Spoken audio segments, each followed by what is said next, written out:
This is Father Pavel to parishioners of St. Luke with the homily.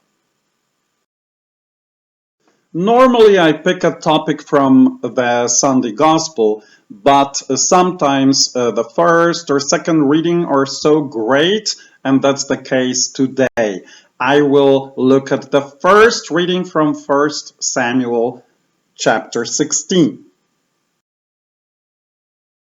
Here we have this little piece of land called Israel, about size-wise half of Maricopa County, the Mediterranean Sea, the arid hills, the Sea of Galilee, the River Jordan, the Dead Sea, and it all takes place about 1,000 years before Christ.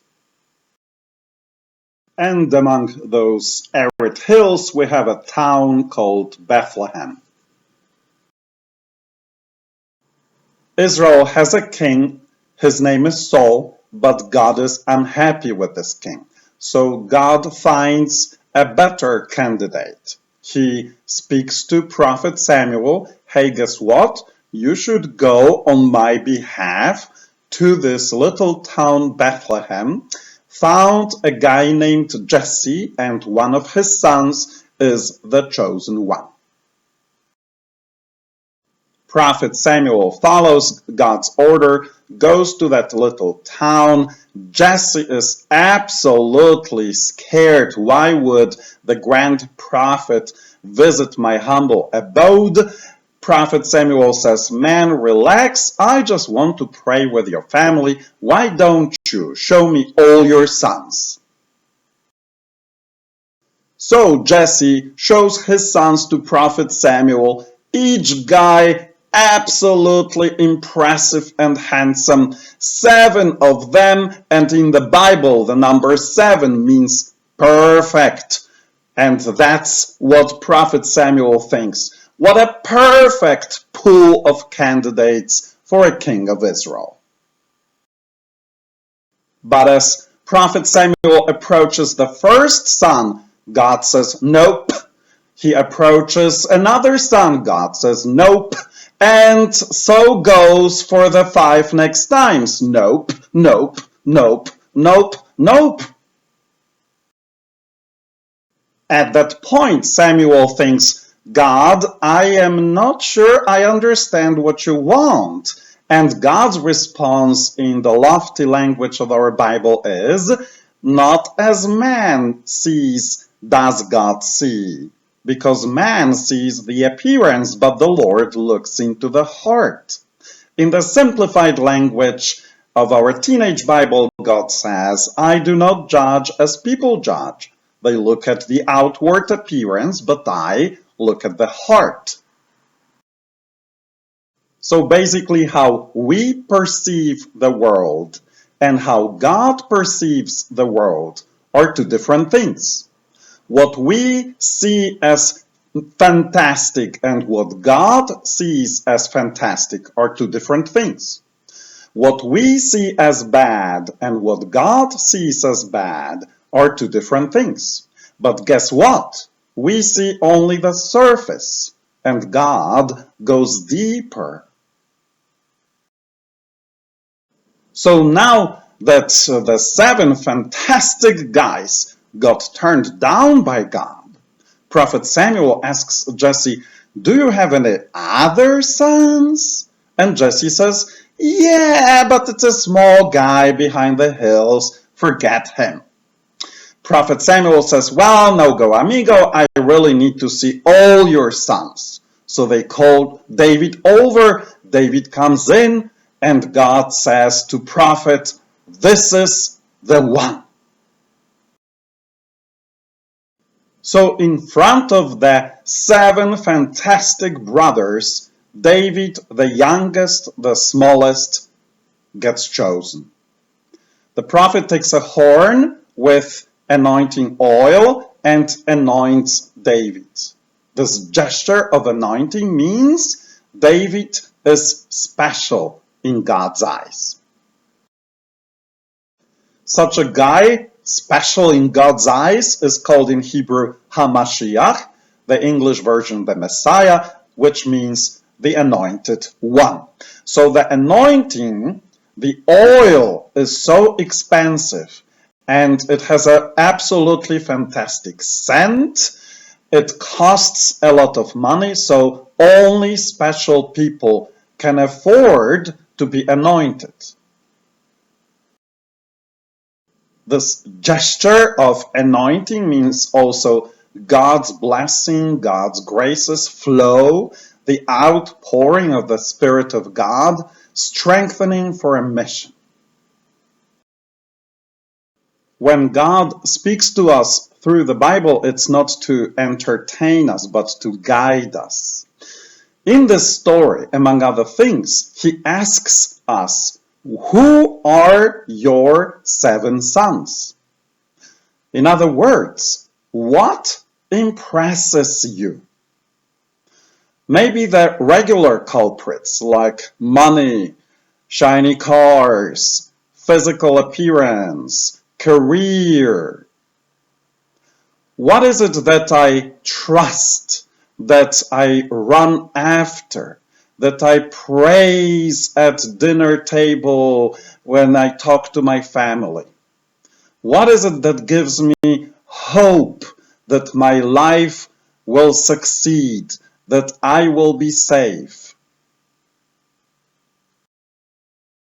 So we pursue those things. We latch on to those things, and yet we cannot shake off the feeling that something is not right. My life is still not becoming what it should be. And then we get angry at God. Why did you abandon me? And God says, I have not abandoned you. I have always been with you. You are chasing the wrong things.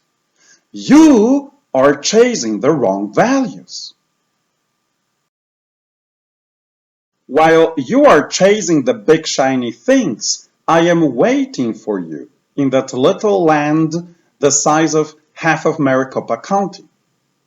I come to you through David. I come to you through Jesus born in Bethlehem.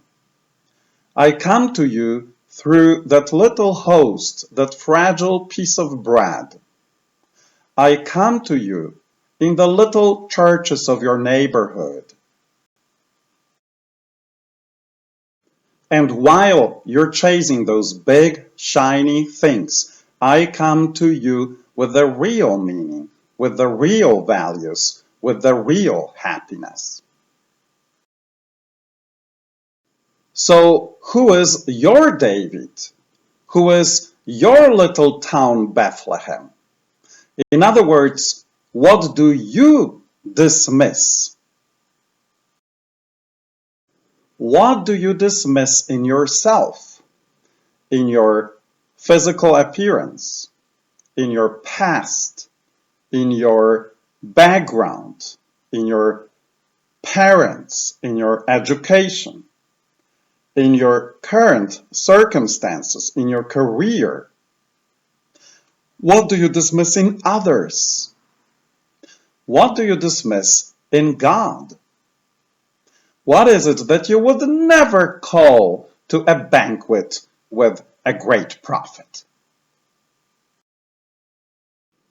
God is telling you, I am present in your life with all the graces, all the blessings, with the fruits of the Holy Spirit, in exactly that dismissed place in your life, in exactly the dismissed person, and you might be that person in your life.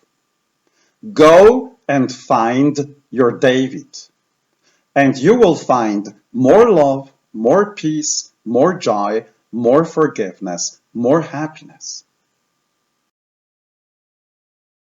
So now with the coronavirus, again, God is saying what I see and what you see are 2 different things. What I am impressed by and what you are impressed by are 2 different things. What I dismiss and what you dismiss are two different things. In this time when we are living through the pandemics, what is it that I build my happiness on, my hope on, my sense of security on? What is it that I dismiss, that I laugh at? This week, I need to figure out what really impresses me, what really I build on, what really I put my trust in. This week, I would like to figure out where is that dismissed place in my life where God is waiting for me with all the blessings and graces that I've been looking for my entire life. Let's pray. Heavenly Father, thank you so much for your guidance. Thank you for warning me that I might be building my life on the wrong things. I am sorry that I wasted so much of my life chasing the shiny superficial things. I'm sorry that I dismissed you, that I dismissed your message, that I scoffed at your words. Please give me the courage to turn away from the shiny things, to search deeper. Please open my eyes to your holy presence in my life, to your accessible, simple, humble presence in my life. Please allow me to find that joy, that peace, that happiness that only you have. Amen.